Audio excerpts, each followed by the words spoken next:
Welcome back class. आज का हमारा टॉपिक है क्लास 10th का हिस्ट्री। हिस्ट्री में आज हम कुछ ऐसे इंपॉर्टेंट क्वेश्चंस करने वाले हैं जो हमें एग्ज़ाम से पहले अच्छे से प्रिपेयर कर लेने चाहिए। इसमें से काफ़ी बार काफ़ी क्वेश्चंस पूछे जाते हैं। तो पहला क्वेश्चन है, explain the concept of how print culture cater to the requirement of children. है ना। तो इसमें हमें बताना है कि किस तरह से प्रिंट कल्चर ने चिल्ड्रन की रिक्वायरमेंट को कैटर्ड किया, है ना। तो ये अगर आएगा तो आपका 5 मार्कर में आएगा, 5 मार्कर है ये। तो अगर आप इसको करते हो, जो क्वेश्चन 5 मार्कर में होते हैं, तो हमें कोशिश करनी चाहिए उन क्वेश्चंस के सॉल्यूशंस में हमें माइंड मैप ज़रूर बनाना चाहिए। अगर हम बोर्ड एग्ज़ाम में जाते हैं और 5 मार्कर क्वेश्चन करते हैं तो उसमें अगर हम माइंड मैप बनाते हैं तो उसमें अच्छा इंप्रेशन पड़ता है ना। तो बड़े क्वेश्चन अगर हिस्ट्री का है, ज्योग्राफी का है या इकोनॉमिक का है तो हमें उसमें माइंड मैप ज़रूर बनाना है उसके सॉल्यूशन में।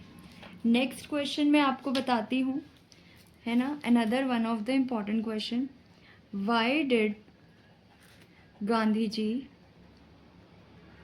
Launch the salt march and how did it become an effective tool of resistance against British rule?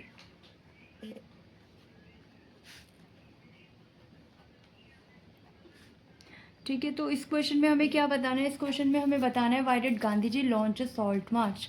Gandhi ji की जो दांडी यात्रा थी उन्होंने क्यों लॉन्च की थी and how did it become an effective tool of resistance. और आपको पता है कि जो दांडी मार्च थी, है ना, गांधी जी ने जो लॉन्च की थी वो ब्रिटिश रूल के लिए, ब्रिटिशर्स के लिए काफ़ी इफ़ेक्टिव टूल बन चुका था, है ना। ठीक है, तो ये भी आपका एक 5 मार्कर क्वेश्चन ही है ना, एक इम्पॉर्टेंट क्वेश्चन है ना। You should have prepare this question also.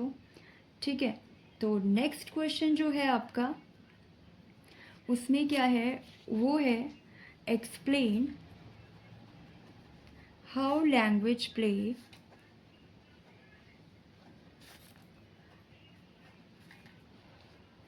A crucial role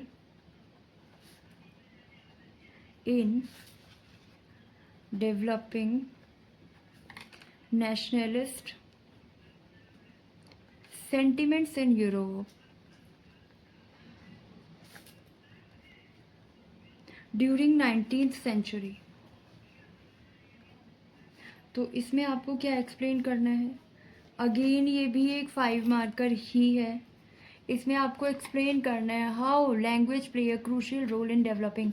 किस तरह से किसी लैंग्वेज ने, है ना, एक लैंग्वेज एक क्रूशियल रोल प्ले करती है किसी नेशनल को डेवलप करने के लिए, है ना। और 19th सेंचुरी में जो जो सेंटिमेंट्स रहे थे यूरोप के उस दौरान, उसको देखते हुए हमें इसका सॉल्यूशन को एक्सप्लेन करना पड़ेगा। ठीक है, तो 5 मार्कर होते हैं, हमें उनको अच्छे से एक्सप्लेन करना होता है with the help of mind map. ठीक है, नेक्स्ट क्वेश्चन जो हमारा है वो है सिल्क रूट से। The silk route was a good example of vibrant pre modern trade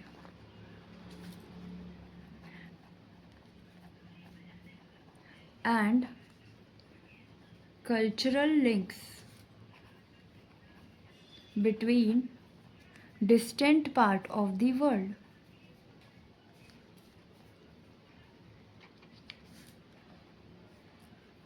तो यहाँ पर हमें एक्सप्लेन करना है इस स्टेटमेंट को 2 एग्जाम्पल्स के साथ। Explain the statement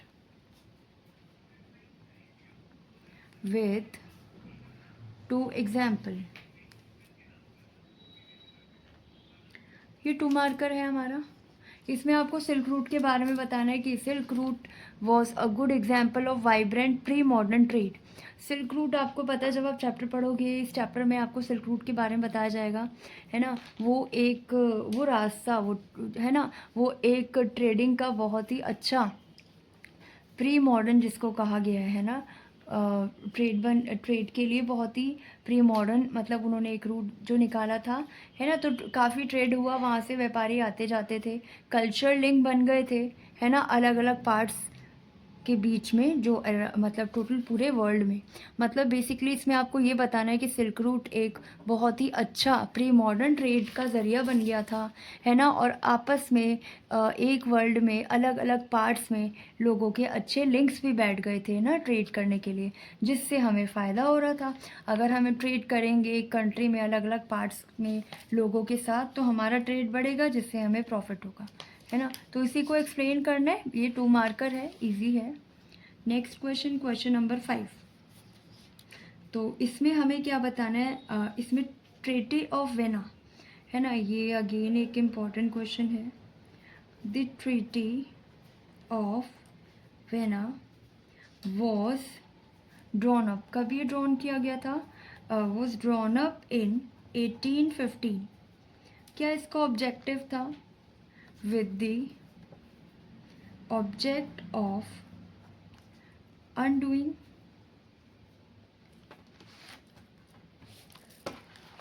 most of the changes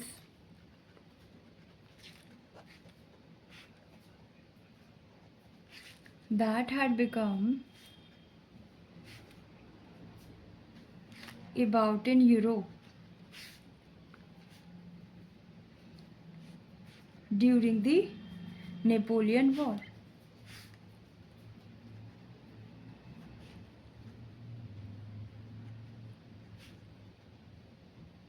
तो हाईलाइट करना है हमने इसके प्रोविजंस को, highlight the significant provisions of this treaty। तो आपने इसके आंसर को भी अच्छे से एक्सप्लेन करके बताना है, ठीक है। बट ये भी एक 2 मार्कर ही है ना। तो बट हमें सारे क्वेश्चंस को अच्छे से फिर भी एक्सप्लेन करना होता है। अगला हमारा क्वेश्चन है question number 6। Another important question, how the civil disobedience movement, ये बहुत इंपॉर्टेंट क्वेश्चन है, इसको अच्छे से प्रिपेयर करके रखना। Become a mass movement,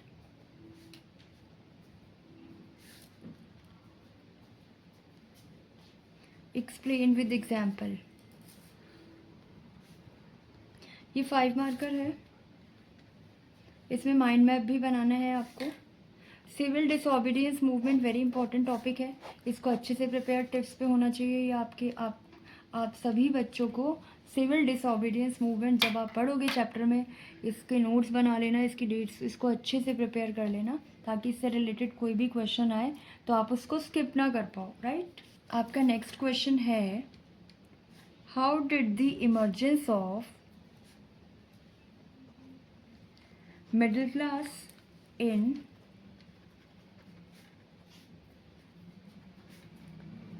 18th and 19th century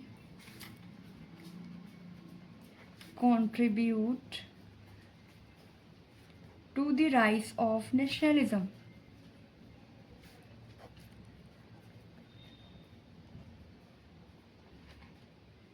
in Europe।